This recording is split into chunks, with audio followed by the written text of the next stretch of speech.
बेवफा बेवफा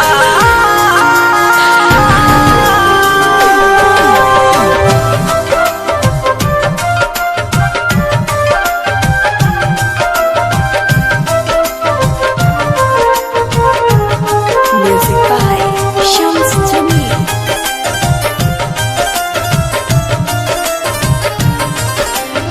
Presented by Kanha Music Thane.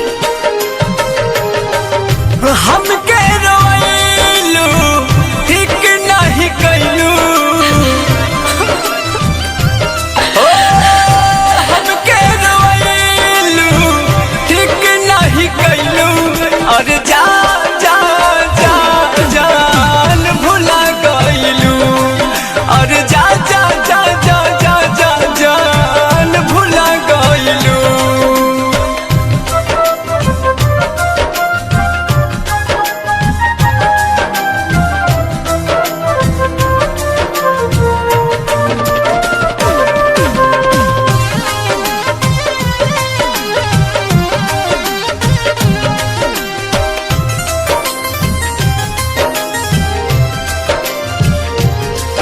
अरमान के हमरा तू सब तोड़ दिल बारू हो बिच राह में हमरा के तू छोड़ दिल बारू हो।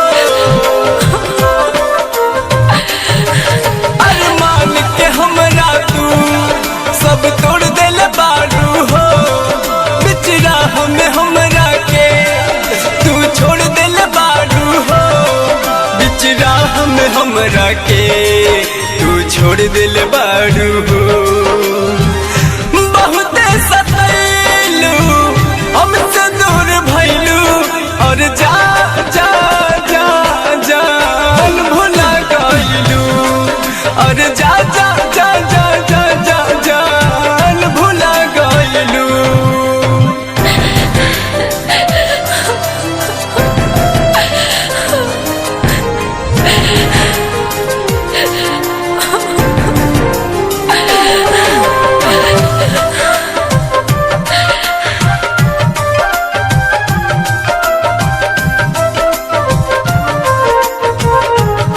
Music by Shams Jamil.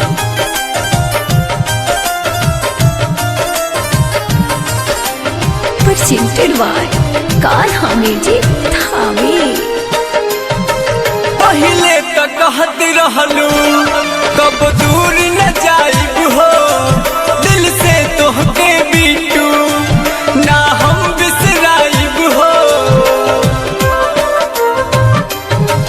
पहले तो कहत रहलू कब दूर न जाइब हो दिल से तोहके बीटू ना हम बिसराइब हो दिल से तोहके बीटू ना हम बिसराइब हो। राइटर रविंदर संगे घर तू बसैलू और जा